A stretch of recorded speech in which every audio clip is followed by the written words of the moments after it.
자, 156페이지 보겠습니다. 오늘 네 문제 나오는 거니까 잘 보십시오.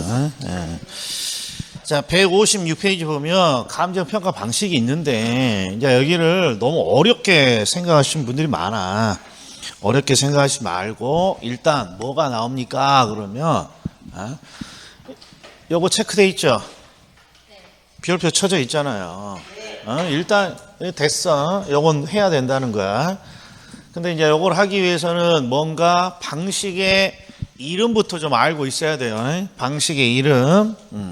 자, 감정평가는 일단 가치를 추계하는, 가치를 추계하기도 하고, 임대료를 추계하기도 해요.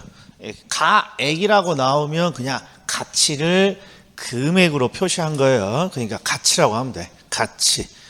자, 감정평가 업자들은 일단 가치를 추계합니다. 네, 가치를 추계하는 방법에 세 가지가 있다.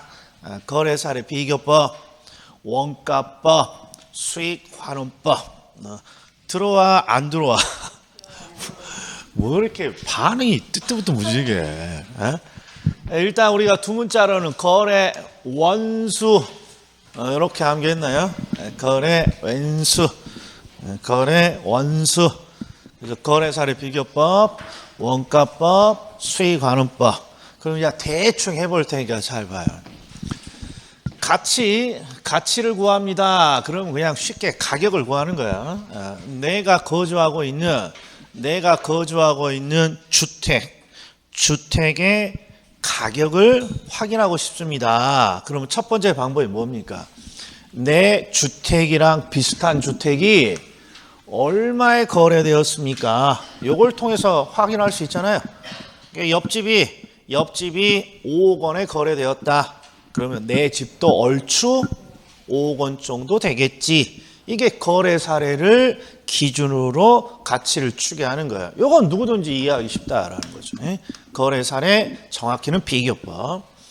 그 다음에 건물 같은 거야. 건물은 만들어야 되는 거잖아요. 만들어. 근데 건물은 만들려면 자, 비용, 원가가 들어가죠. 원가는 건물을 만들 때 들어가는, 물건을 만들 때 들어가는 비용이죠. 그래서 건물을 신축할 때 원가가 한 5억 정도 들었다. 그러면 대충 부동산 가치가 얼마 되는 거야? 5억 정도 되겠지. 이게 바로 원가를 기초로 하는 방법이에요.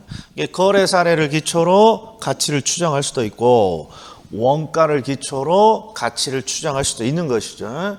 그래서 요 놈이 조금 애매모호하다고, 수익환원법. 그럼 수익환원법은 뭐가 떠올라야 됩니까? 그러면 가치정의가 떠올라야 돼. 가치정의. 근데 가치정의는 뭘로 시작합니까? 그럼 항상 장자로 시작해. 빨리 불러봐. 일사는 그래도 나오네. 두 번째는 레로 시작하죠. 레. 장래, 기대, 이익을 현재 가치로 환원한 값. 이게 가치정의인데, 이 가치정의를 보면 요 장래, 기대, 이익이라는 걸 우리는 수익이라고 이렇게 바꿀 수 있으니까 부동산의 가치는 뭐에 의해서 결정될 수도 있다는 거예요. 수익, 장래 얼마의 이익을 나에게 가져다 줄 것이냐. 장래 가져다 주는 수익에 의해서 가치를 결정할 수도 있다라는 거예요. 그래서 우리는 이 장래 기대이익을 수익이라고 하고, 환원한다 그랬어. 이 환원은 가치로 환원하는 거야. 가치로. 현재 가치로 환원한 값이잖아요. 현재자 빼면 가치로 환원하는 거잖아요. 수익을 가치로 환원하는 법. 이걸 우리는 수익 환원법이라고 하는 거죠.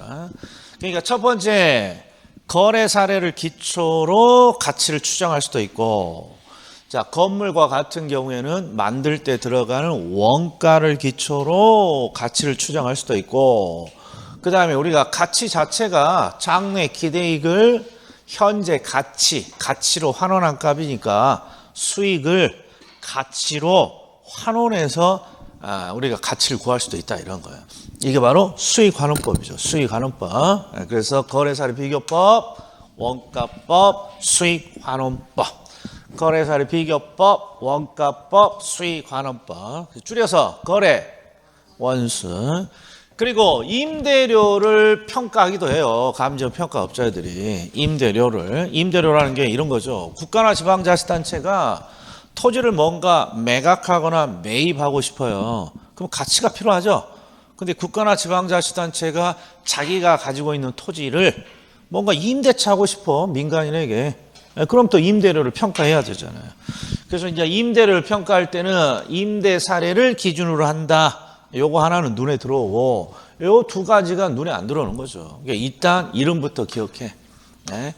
거래 원수고 임대 적수고 적수는 적산법 수익 분석법 적산법 수익 분석법 일단 이 6가지가 기본이에요. 6가지가. 자, 그럼 어디로 가느냐? 시험은 157페이지에 있는 이 정의가 시험에 나오는데 일단 정의는 나중에 하고 어디로 가니? 164페이지로 가. 164페이지. 자, 164페이지 깨끗하죠? 했는데 깨끗한 이유는 1월, 2월 달에는 우리가 익힘장, 빵꾸 노트로 우리가 봤어요. 이번에 여기 찍어줄 테니까 한번 보십시다. 자, 일단 거래 사례 비교법부터 보죠. 자, 거래 사례 비교법은 이렇게 적어져. 이거 다시 확인할 테니까 일단 164페이지에서 벗어나지 마. 한번 저랑 같이 읽어요. 자, 거래 사례 비교법은 대상 물건과 비슷한 물건에 뭘 찾아요? 거래 사례를 찾고 대상과 비교하는 것이죠. 이게 중요해. 거래 사례를 찾고 대상과 비교한대. 그럼 봐봐. 시험에 이런 식으로 나온다고. 원가법이란 대상 물건과 가치 형성 요인이 같거나 비슷한 물건의 거래 사례와 비교하여 이렇게 줘. O야 X야. 맞을 리가 없잖아. 그러니까 용어만 좀 기억 좀 해주라고. 아니 거래 사례를 찾고 거래 사례와 비교한다라고 돼 있으니까 원가법이겠어요? 거래 사례 비교법이겠어? 거래 사례 비교법 이 정도 수준이라니까. 이 정도. 이걸 다 암기하라는 것도 아니고 야 거래 사례를 찾고 거래 사례와 비교한대. 그럼 거래 사례 비교법이겠지. 요 정도면 요새 된다라는 거예요. 요 정도. 그럼 이 말이 무슨 뜻입니까? 자, 내 물건이 101호예요. 101호. 요걸 우리는 대상이라고 하죠. 평가의 대상물, 가치축의 목적물. 그리고 요 놈이 보이네. 기준 시점. 자, 가치와 가격은 끊임없이 변화한다. 가치와 가격은 끊임없이 변화합니다. 따라서 몇 월 며칠자의 가치를 추계하는지를 밝혀줘야죠. 이걸 우리는 뭐라 그런다? 기준이 되는 시점. 그리고 기준이 되는 시점은 몇 월 며칠로 하는 거야? 3월 1일이야, 6월 6일이야, 12월 25일이야. 고민해? 164페이지에서 안 넘어가려고 그랬더니 잠깐 와. 154페이지 잠깐 보겠습니다. 154페이지. 잘 나온다니까. 154페이지. 자, 154페이지 감정평가의 원칙 기준 시점의 기준 동그라미 2번 별표 쳐져 있잖아. 동그라미 2번. 기준 시점은 대상 물건의 가격 조사를 완료한 날짜로 한다. 뭐가 완료한 날짜? 가격 조사를 완료한 날짜. 154페이지. 다만 기준 시점을 미리 정했습니다. 그러면 그 날짜에 뭐가 가능한지를 확인하고 가격 조사가 가능한지를 확인하고 그 날짜를 기준 시점으로 할 수 있습니다. 요거 암기해야 돼요. 기준 시점은 가격 조사를 완료한 날짜. 그런데 기준 시점을 미리 정했습니다. 그러면 누가 정해주는 거예요? 의뢰인이. 의뢰인이 기준 시점을 미리 정했다 그러면 그 날짜에 가격 조사가 가능한지를 보고 그 날짜를 기준치로 할 수 있다는 거죠. 자, 다시 오서 164페이지. 그러면 기준 시점을 우리가 정해 보자고요. 오늘이 4월 29일인가요? 그러니까 4월 29일 하면 101호가 물건이 대상이고 몇 월 며칠자의 가치를 구하는 거예요. 4월 29일 오늘자 가치를 구합니다. 자, 그럼 거래사례 비교법은 일단 이게 아파트 단지 안에 있는 주택이니까 요 아파트 단지가 하나의 지역 시장이에요. 아파트 단지가 하나의 지역적인 시장이에요. 그래서 101호랑 비슷한 물건이 최근에 얼마로 거래됐는지 확인해 보는 거죠. 그랬더니 3억으로 거래됐대. 3억. 그럼 대충 얼마란 뜻이에요? 3억이다. 이게 거래 사례를 기초로 하는 거예요. 그런데 중요한 거 거래 사례가 3억이라고 해서 대상이 정확히 똑같이 3억일 수는 없단 말이에요. 그래서 뭔가 이런 비교 과정을 거쳐요. 비교 과정을 사, 시, 지, 계 이런 비교 과정을 거쳐요. 그냥 대충 보면 지역을 비교하기도 하고 개별 특성을 비교하기도 해요. 근데 우리는 이런 거 중요치 않아. 뭐가 중요해? 거래 사례를 찾고 뭐 하신다? 비교해서 대상의 가치를 추계합니다. 딱 요 정도면 돼. 우리 중개사 수험생들은. 자, 그럼 바로 어디로 들어간다? 바로 30일의 기출 164페이지 가자고. 네. 자, 01번. 다음 자료를 활용해서 거래 사례 비교법으로 산정한 대상 토지의 비중가에 올해 100%야. 올해 100% 나온다고. 그럼 일단 뭐부터 한다? 대상부터 확인해 보는 거죠. 대상부터. 대상 토지고. X시 Y도 210번지 뭔지 모르니까 의미 둘 필요 없고. 그 다음에 항상 요 놈은 꼭 기억해 줘야 돼. 일반 상업지역. 자, 우리나라는 모든 토지가 용도지역이 지정돼 있잖아요. 그러니까 용도지역이 부동산의 가치를 대단히 크게 결정해. 실무에서 대표적인 거예요. 똑같은 토지더라도 어디 용도지역에 있느냐 의 가치를 엄청 차이 나요. 그래서 실무적으로는 대부분 용도지역은 반드시 확인해요. 뭐 이 문제하고는 상관없지만. 그래서 이게 상업지역이야. 상업지역이 얼마? 110제곱미터 토지라는 거예요. 110제곱미터 토지. 그럼 일단 거래사례 비교법이니까 뭐부터 봐? 거래사례를 먼저 찾아야죠. 근데 거래사례가 얼마로 거래됐어요?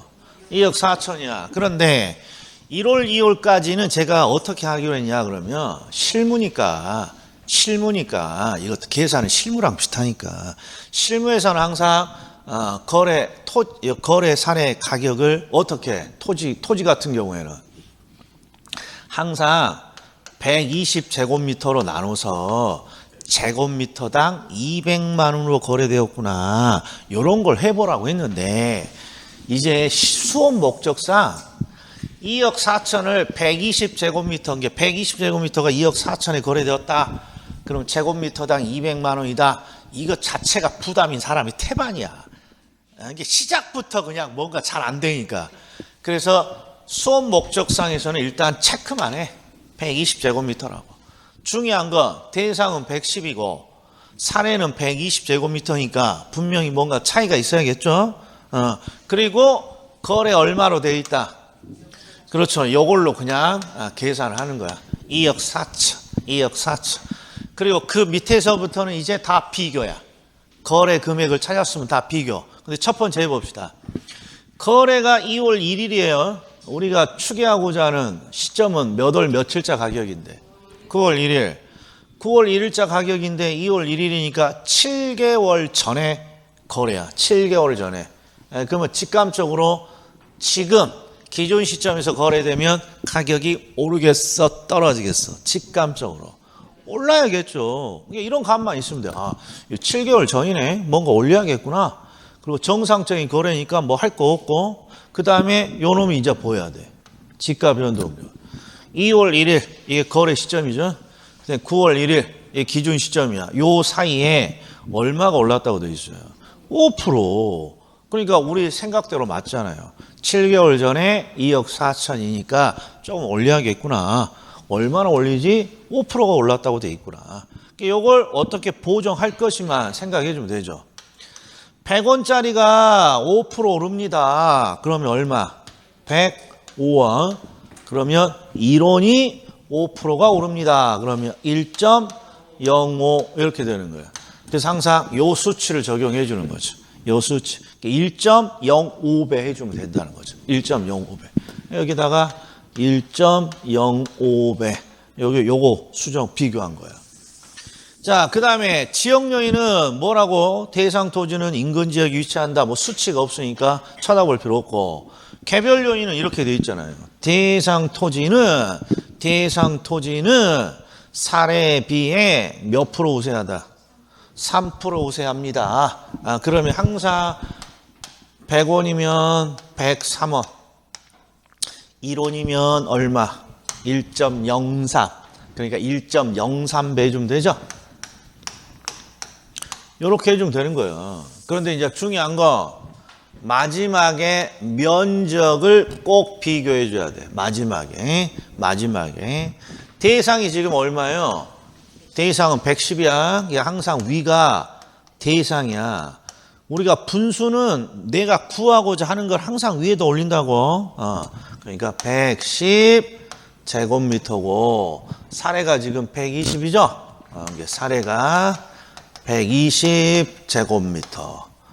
이렇게 하면 한 방에 계산 딱 한 번만 치면 되는 거죠. 뭐 어렵지 않아. 아무것도 안 어려워. 아무것도. 다시 한번 봅시다. 자, 여기 이제 설명을 축약하고 바로 풀어봅시다. 자, 대상이 무엇입니까? 토지. 예, 그리고 얼마? 110제곱미터고 상업지역의 토지. 그리고 거래 사례 비교법이니까 거래 사례부터 찾죠? 요걸 찾아야지. 거래 얼마로 됐다? 2억 4천. 그런데 면적이 차이가 있다는 거 꼭 기억하시고. 면적이 똑같으면 뭐 더 이상 할 필요 없는 거고. 자, 2억 4천이에요. 2억 4천. 자, 그리고 2월 1일 날 거래되었고 정상적인 거래고. 그런데 야, 지가가 5% 올랐구나. 그러니까 곱하기 1.05. 100원이면 105원. 1원이면 1.05. 그다음에 3%가 우세해야 돼. 100이면 103. 그래서 1원이면 1.03. 그리고 마지막에 뭐만 해주면 돼요. 대상의 면적이 항상 위에. 사례 면적이 120. 그럼 이 수식을 보면 2억 4천만 원을 120으로 지금 나눴잖아. 그러니까 이게 단가지, 단가. 그러니까 단가로 시작해도 되고, 이렇게 마지막에 면적을 나중에 비교해도 되고. 그러니까 이건 반드시 풀어줘야 된다, 이런 말, 이거. 올해 100%라니까. 올해 100%. 100%. 자, 그럼 하나 더 풀어봅시다. 하나 더. 이게 이제 01번이고, 01번 동그라미 쳐놓고, 02번도 한번 봅시다. 02번. 자, 바로 봅시다. 33회. 자, 대상은 뭐? 토지. 대상은 토지. 근데 뭘 봐야 된다? 150제곱미터. 그리고 또 뭘 봐야 돼? 그렇죠. 일반 주거지역. 용도지역은 꼭 봐야 돼. 용도지역. 지목이 대이다, 주상용이다, 이런 거 다 필요 없어. 항상 실무는 용도지역이야. 용도지역. 제2종 일반 주거지역에 150이죠. 자, 그럼 이제 거래 사례를 봅시다. 거래 사례를 얼마로 거래됐어요? 비슷한 물건 200제곱미터죠. 이게 얼마에? 8억으로 거래되는데 8억. 그러니까 8억 이렇게 적으면 되지. 근데 제발 좀 동그라미 좀 다 치지 말고 이렇게 천 단위로 좀 계산해. 얘는 만 원으로 단위가 안 나왔죠. 그냥 원으로 나왔잖아. 그럼 내가 그냥 천 단위는 빼고 8억 800000. 자, 그 다음에 거래 시점은 6월 1일이고 사정보정치가 있어. 사정보정치가 0.9라고 되어 있는데 이거 그냥 곱할 거야, 나눌 거야, 루트 씌우고 싶어, 뭐 로그 치우고 싶어. 뭐 더하고 싶어, 빼고 싶어, 곱하고 싶어, 나누고 싶어. 그냥 본능적으로. 그래, 그냥 곱해, 그냥. 지금까지 다 곱해왔는데, 왜 이것만 뭐 더하거나 빼겠어. 곱해, 그냥 뭔지 모르겠지만. 0.9. 그리고 지가가 변동했죠? 근데 두 개가 나왔어. 5%, 4%. 뭘 봐야 돼? 주거지역. 주거지역. 얘가 일반 주거지역이니까 주거지역 5%. 그러면 곱하기 1.05. 100이면 105. 100이면 105. 자, 그리고 지역 요인은 아무것도 없고 개별 요인은 5% 열세야.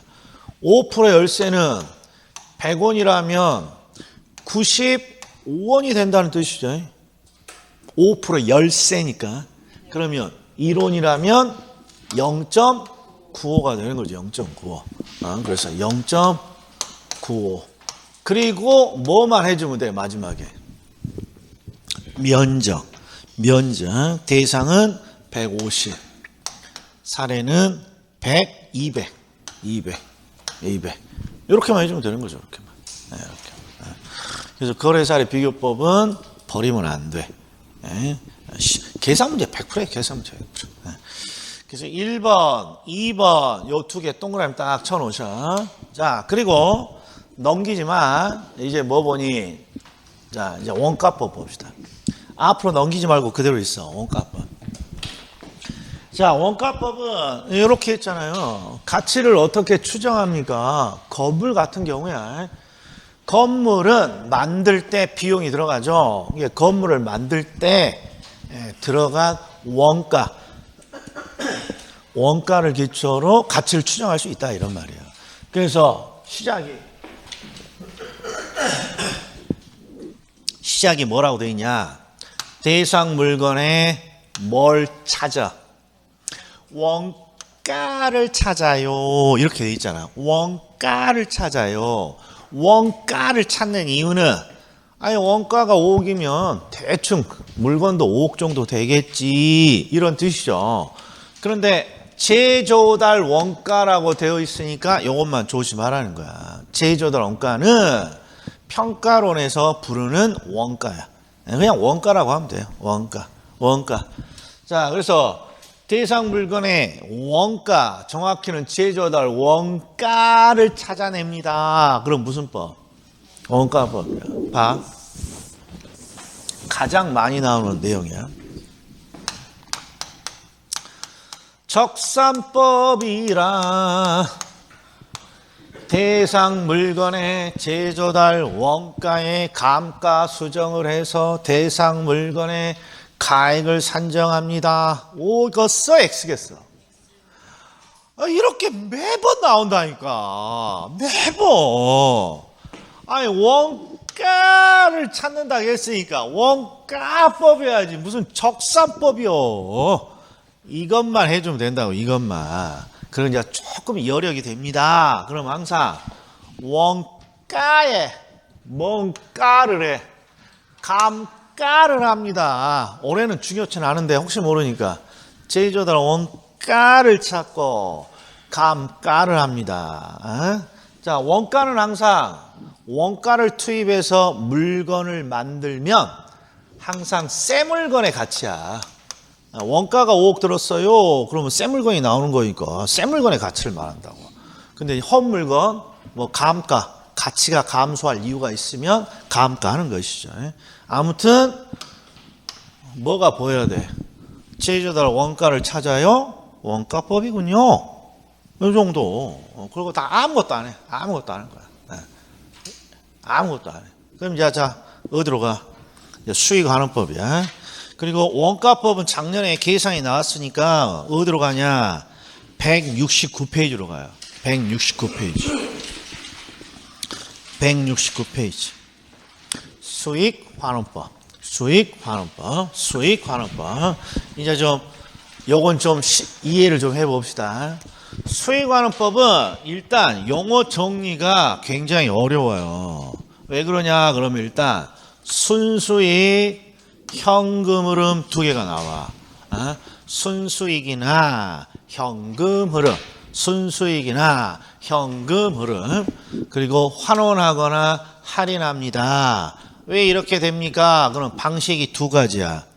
순수익을 환원시키는 방법이 있고 현금 흐름을 할인하는 법이 있어. 현금 흐름을 할인하는. 그래서 두 가지 방식이 있는 거예요. 두 가지. 특히 요놈 봐. 현금 흐름을 할인합니다. 요거 세 글자로 줄여봐. 세 글자로. 할인 현금 흐름 분석법. 세 글자로. 우리는 이미 배웠어. 할인 현금 흐름 분석법. 할인 현금 흐름 분석법. 뭐라고 줄여? 할현법이야, 할분법이야, 현분법이야. 에? 할인법. 할인법 어디서 들어본 것 같은데? 할인법 어디서 들어본 것 같은데? 할인법 어디서 들어본 것 같은데? 자, 필수서 80페이지. 잠깐 볼 거야. 잠깐. 그러니까 탁 넘기지 말고 80페이지 잠깐만 확인해 봐. 80페이지. 자, 80페이지 뭐라고 돼 있어요? 투자 분석 기법 할인법. 할인법의 플레임이 이거라니까. 투자의 현금 흐름을 현재 가치로 할인합니다. 현재 가치로 할인합니다. 이게 할인법이잖아요. 할인법. 그러니까 현금 흐름을 할인하는 투자론의 방식을 적용한 방식이 있고, 그 다음에 직접 하는 법이 있다고. 직접 하는 법. 근데 이 직접 하는 법은 공식 꼭 기억하라 그랬죠. 직접 하는 법은 순영업 소득을 뭘로 나눈다? 환원율로 나눠서 부동산의 가치를 추계합니다. 이렇게 돼요. 부동산의 가치를 추계합니다. 이건 꼭 기억해 줘야 돼요. 올해는 순영업 소득, 환원율, 부동산 가치.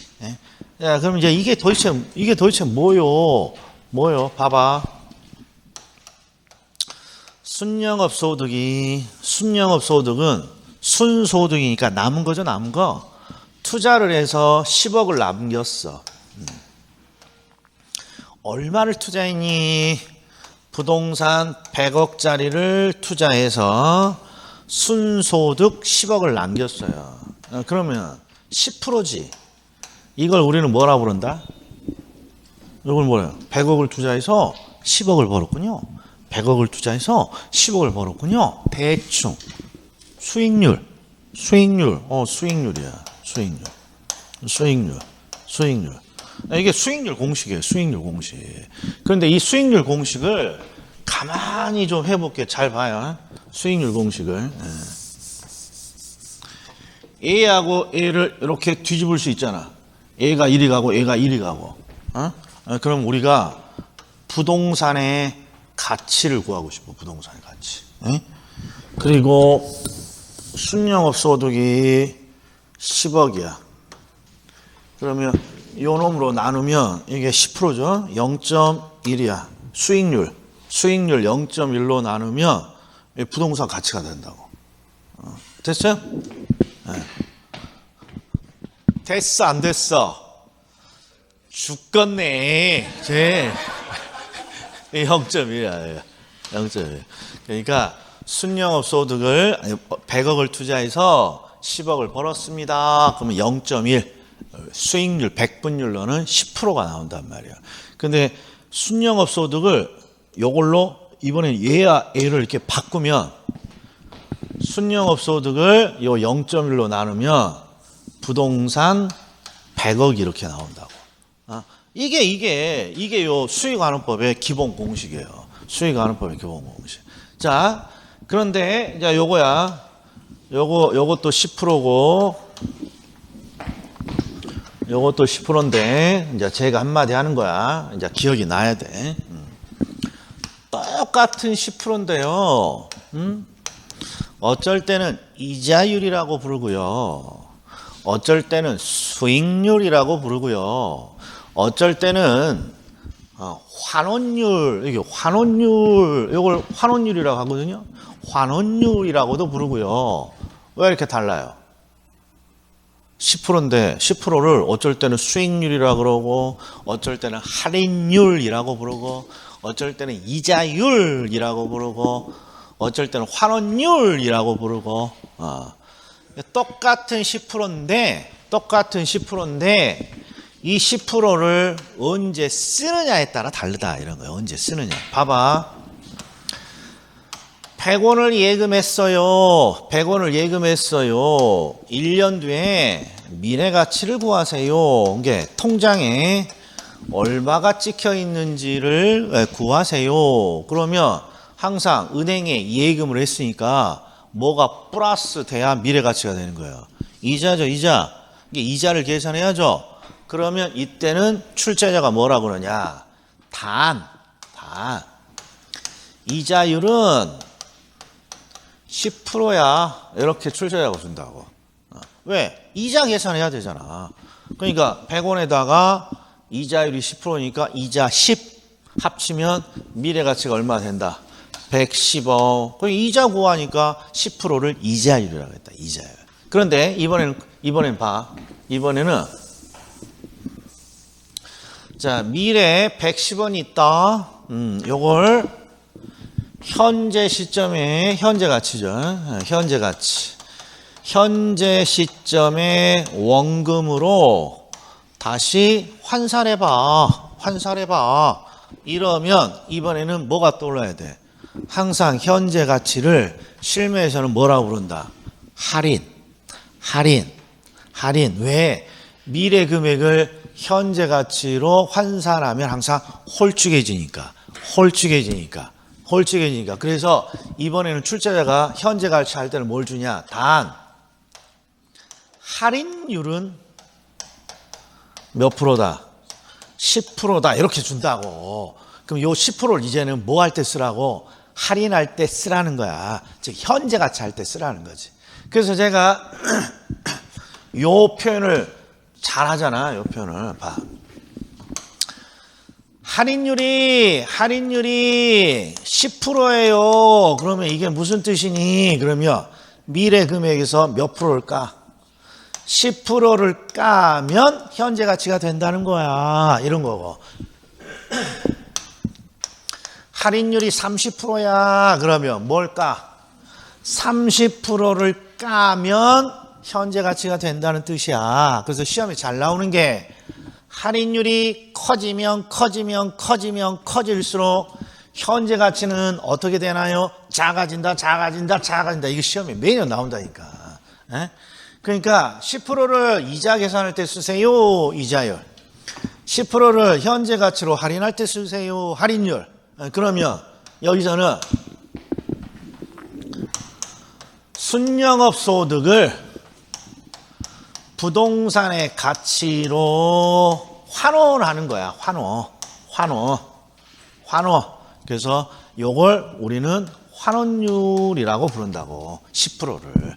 그러니까 이 환원율은 여기서 쓰는 용어야. 환원율은 순영업 소득을 부동산 가치로 환원할 때 쓰는 이자율 10%. 요걸 우리가 환원율이라고 하는 거야. 환원율. 그래서 봐. 169페이지에 보면 모든 문제에 무슨 표현이 나왔다? 환원율이야. 환원율. 근데 환원율은 기본적으로 뭐 하라는 뜻이야? 가치로 다시 환원하라는 거야. 가치로 환원하라는 거죠. 그런데 제가 이제 하고 싶은 게 있어. 자, 요거 원포인트 레슨이야. 봐봐. 10%인데 이걸 어쩔 때는 이자율이라고도 하고 이걸 어쩔 때는 수익률이라고도 하고 이걸 우리가 평가론 수익환원법에서는 이걸 환원율이라고도 하고 투자론에서는 할인율이라고도 하고 이름만 다르지 본질은 똑같다는 거 아니야. 그 중에 요 놈을 꼭 기억해 줘야 돼요. 결국 환원율은 수익률이야? 환원율은 이자율이고 환원율은 할인율이고 그러니까 일단 요거 꼭 기억해 줘. 환원율은 수익률의 일종이라고. 환원율은 수익률이야. 수익률. 다시 봐. 이거 강조하는 이유가 있어요. 부동산이 100억이에요. 순영업소득은 10이에요. 그러면 0.1, 10%가 나오는데 우린 이걸 뭐라고 불러요? 수익을 측정했으니까 수익률이야. 수익률. 그런데 요걸요, 요걸 0.1, 요걸요, 요렇게 나누면 부동산 가치를 구할 수가 있어요. 그래서 요걸 우리는 뭐라고도 부른다? 가치로 다시 환원시키는 환원율이라고도 부른다. 이런 거야. 결국 수익률이죠? 수익률을 환원율이라고도 부른다고. 수익률. 그럼 너 뭐 하려고 그러니? 그럼 이제 다 잊어. 다 잊어. 자, 항상 직접환원법은 공식이 순영업 소득을 찾고 환원율로 나눠주면 돼. 환원율로 나눠주면. 근데 이 환원율은 뭐랑 똑같은 개념이다. 수익률. 이거 뭐 하려고 그냐? 그럼 이제 맞춰봐. 잘 나오는 거야. 모든 수익률에는 시간에 대한 대가와 위험에 대한 대가가 포함되어 있죠. 그래서 수익률에서 자주 나오는 게 이런 게 있어. 시장금리가 상승합니다. 그러면 투자자 요구 수익률은 어떻게 되나요? 그러면 올라간다. 이거잖아. 수익률에는 시간에 대한 대가가 반영되니까. 또 위험이 올라갑니다. 그러면 투자자 요구 수익률도 올라갑니다. 이거잖아요. 환원율에서도 똑같이 이게 가끔 나와. 환원율은 뭐의 일종이야? 수익률.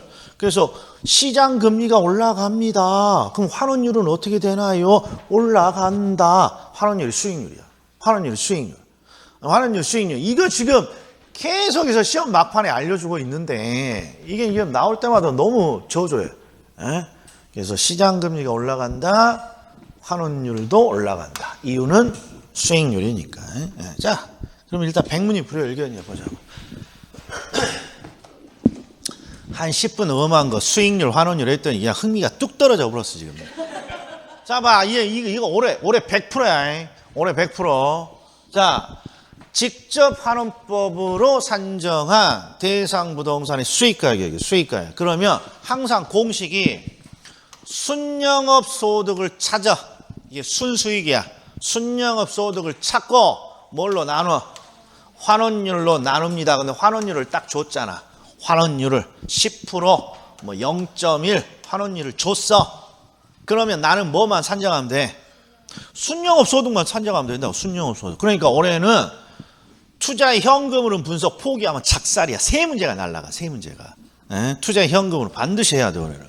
순영업 소득 찾은 거. 그러면 어떻게 하라고 했어요? 첫 번째, 여러 가지 방법이 있어. 내가 여러 가지 방법인데 항상 자료를 먼저 분석해야 돼. 자료를.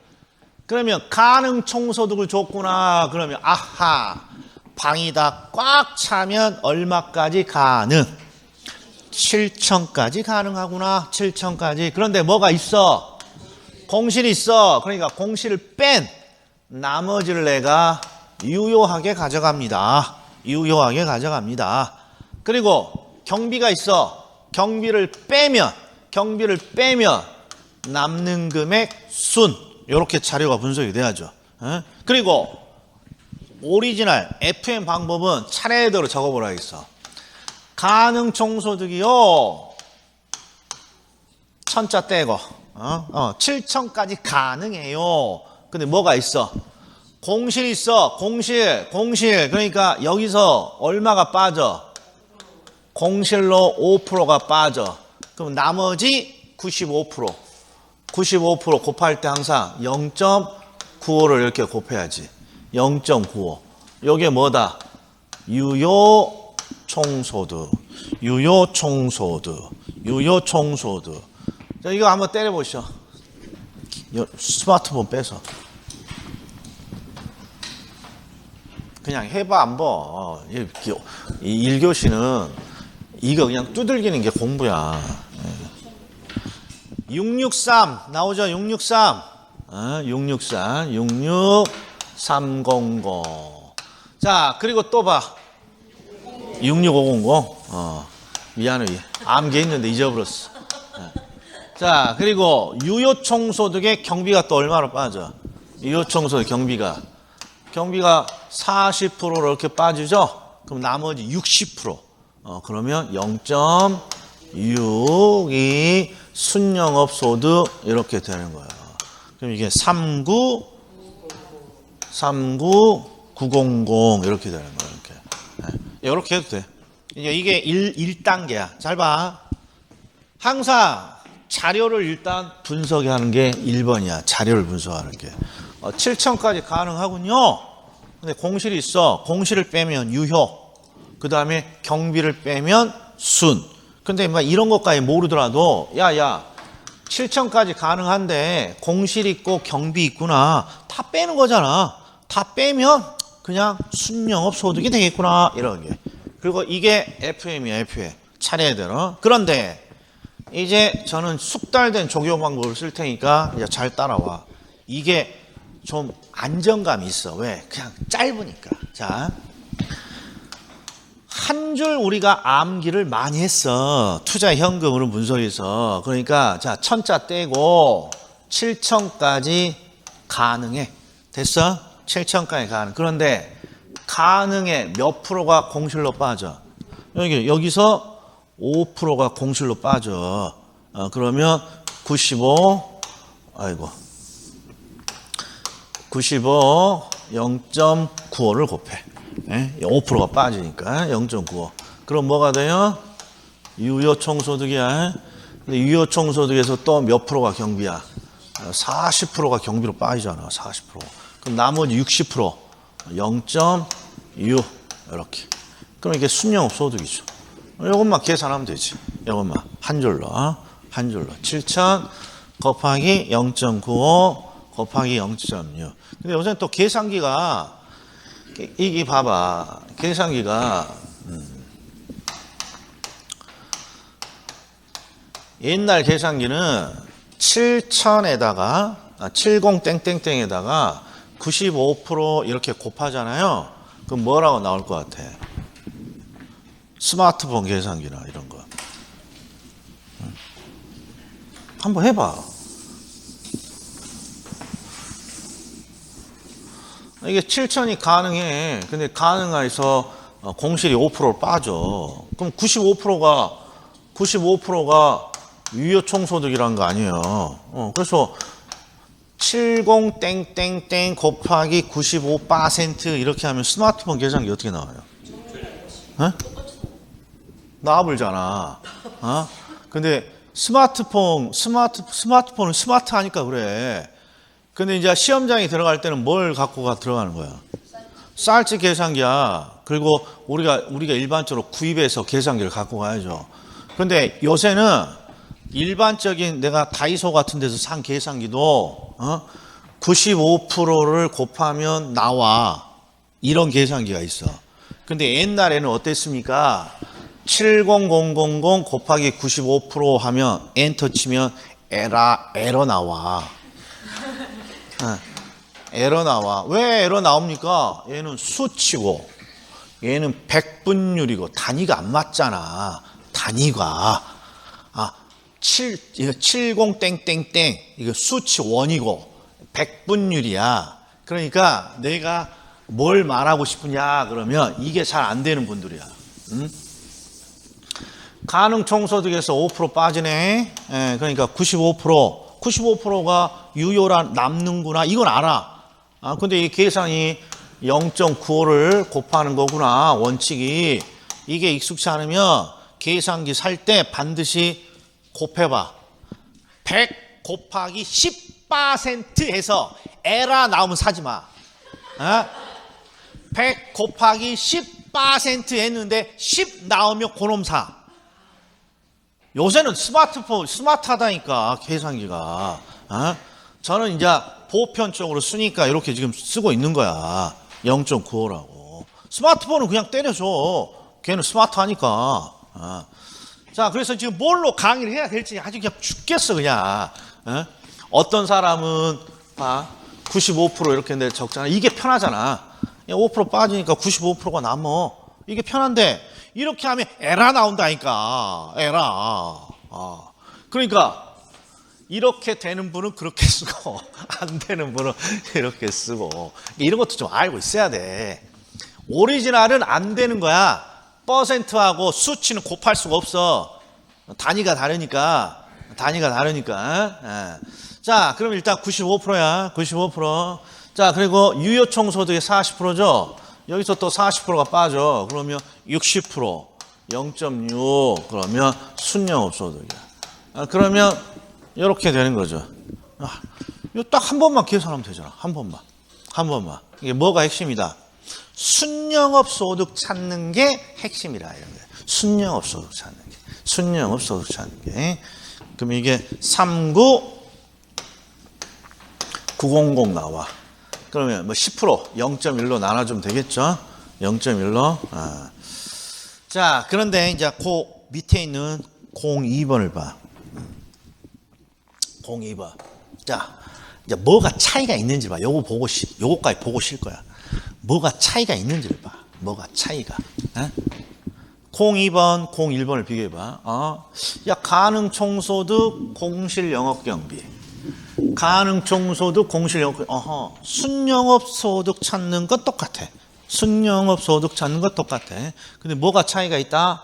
하나는 환원율 하나 줬고, 또 하나는 토지 환원율, 건물 환원율 이렇게 따로따로 줬다는 거야. 토지 환원율, 건물 환원율. 그러면 부동산은 토지와 건물이 함께 되어 있는 거죠. 토지와 건물이 함께 되어 있는 거잖아요. 그러니까 토지와 건물을 이렇게 결합을 시켜줘야 돼. 그래야 부동산이 되니까. 근데 결합을 시킬 때 5% 플러스 10% 해서 15%요. 이러면 된다고 안 된다고? 이러면 안 된다고. 항상 백분율 %는 뭐와 같아서 알코올 도수랑 똑같아서 둘을 결합하면 독해진다고 중간값이 나온다고. 중간값이 나와야 된다고. 중간값이 5%와 10%를 결합하면 중간값이 나와야 된다고. 이게 소맥의 원리라고 그랬죠. 그래서 해보자고. 토지와 건물을 결합하는 건데 부동산의 구성이 어떻게 되냐. 토지가 60%, 건물이 40%야. 그러면 퍼센트가 너무 많아. 그러니까 우리가 구하고자 하는 환원율의 퍼센트를 읽지 말고 자 이렇게 하는 거야. 토지는 5개가 있는데요. 몇 프로 구성이야? 토지가 60% 구성이니까 5개에 60%만 들어가는 거야. 그럼 암산이 되지. 5, 6, 30 이렇게 3개가 들어가는 거지. 5에 60. 자, 건물은 10개야 10개. 그런데 40%의 구성이니까 10개에 40%가 들어간다는 거야. 그럼 4개지 4개. 4개. 그러면 합치면 7개. 그리고 5%와 10%의 사이 7개. 이러면 많다고. 이렇게. 이게 어떤 방법을 써도 상관없어. 어떤 방법을 써도 상관없는데 우리는 굳이 계산기를 한 번이라도 덜 치려면 이렇게 하는 게 더 편해. 이렇게. 야, 토지가 5개 있다야. 5개가 얼마 들어가? 60% 들어가네. 60%. 그러면 5, 6, 3개. 3개. 지금 3개 들어가는 거야. 소맥 잔에. 건물이 10개야, 10개. 10개 40. 4개 들어가겠네. 4개. 그럼 전체 다 들어가 있는 거 합쳐봤더니 7개. 2개의 중간 7개.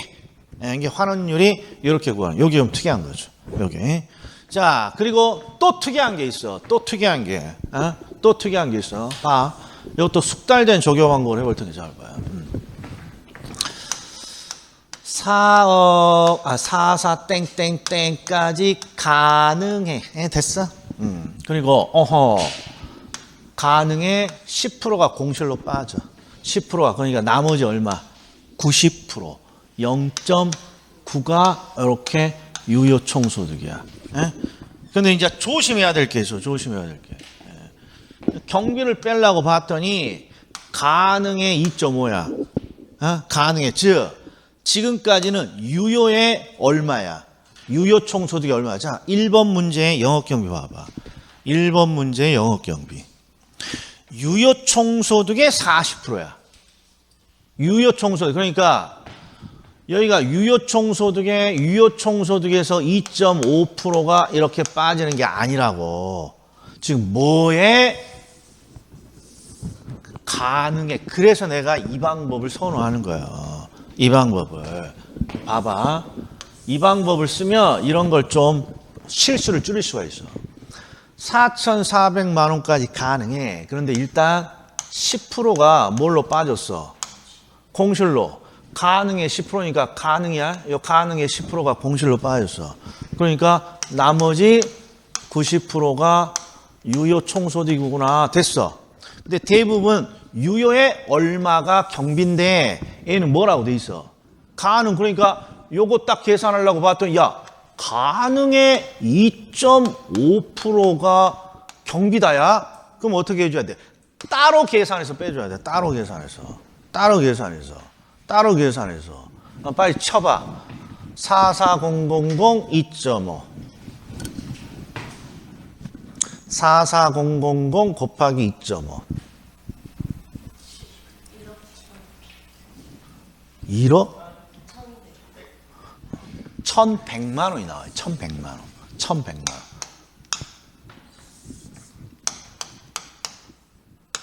요렇게 해야 요렇게 하는 거야. 무슨 말인지 조심하라는 뜻이죠. 이거 봐. 이게 이런 게 있어. 가능의 10%가 공실이에요. 그 다음에 경비는 대부분 유효에서 빼니까 유효 총소득이 얼마 이렇게 돼 있다고. 근데 얘는 어떻게 돼 있어요? 가능의 2.5%라고 돼 있다고. 가능해. 그러니까 이렇게 따로 빼줘야 돼. 따로. 자, 그런데 이제 또 하다 보면 어떤 일이 벌어지냐. 하다 보면 봐. 4,400만 원이 가능해. 그리고 공실이 가능의 10%구나. 10% 빠져. 그러니까 0.9를 이렇게 곱해야지. 그리고 영업 경비를 봤더니 유효가 아니라 가능이다. 가능이 얼마야? 2.5%야. 그러면 이거 이제 다 필요 없지. 왜? 가능의 10%, 가능의 2.5%가 다 빠지는 거니까 가능의 12.5%가 빠지는 거지. 12.5%. 12.5% 더럽게 어렵네. 그럼 87.5%, 0.875를 곱하면 바로 순영업소득 이렇게 나오는 거지. 하다 보면 이제 이런 요령이 붙는다고. 하다 보면. 그래서 수익하는 법은 무조건 시작이 뭐가 돼야 됩니까? 환원율 구하는 거 그렇게 문제가 아니야. 뭐 찾는 게 핵심이야. 가능 총소득은 게 이게 FM이야, 이게. 그래서 이게 항상 1번인 거야. 자, 7천만 원. 7천까지 가능해. 뭐라고 돼 있어? 가능이 5% 빠진다야. 가능이 5%. 공실이겠지. 그러면 95% 유효야. 유효의 40%가 또 빠지네. 이게 FM이야. 유효의 40%가 빠지네. 그러니까 내가 남는 건 60% 0.6 하면 이게 순영업소득. 계산하면 399 이렇게 된다. 이렇게. 그런데 요 문제야. 2번은 4,400까지 가능해요. 이렇게 됐어. 근데 이제 잘 봐. 가능의 10%가 공실로 빠지고 가능의 2%가 공실로 경비로 빠지네. 그러면 땡큐 해줘야 돼. 이게 함정인데 오히려 수험생한테는 이것만 찾아내면 다 땡큐야. 왜? 가능에서 얼마 빠져? 10% 빠지고 또 가능에서 또 얼마 빠져? 2.5% 전체 12.5%가 빠지네. 12.5%가 다 빼면 순영업소득이네. 이렇게 해주면 된다고. 12점. 그래서 곱하기 87.5 이렇게 해주면 되죠. 곱하기 87.5. 0.875. 이 두 개만 준비하셔. 두 개만. 자, 10분 쉬었다가 이제 말 문제 한번 봅시다. 환원율은 뭐라고? 요거 하나만 쉬는 시간에 기억 좀 합시다. 환원율은 수익률. 그러니까 봐. 환원율은 수익률이야. 환원율은 수익성을 대표한다. O야, X야? 환원율은 수익률이야. 환원율은 수익성을 대표합니다. O. 환원율은 수익률이니까 금리가 올라가면 환원율도 올라갑니다. O. 위험이 올라가면 환원율도 올라갑니다. O. 쉽시다.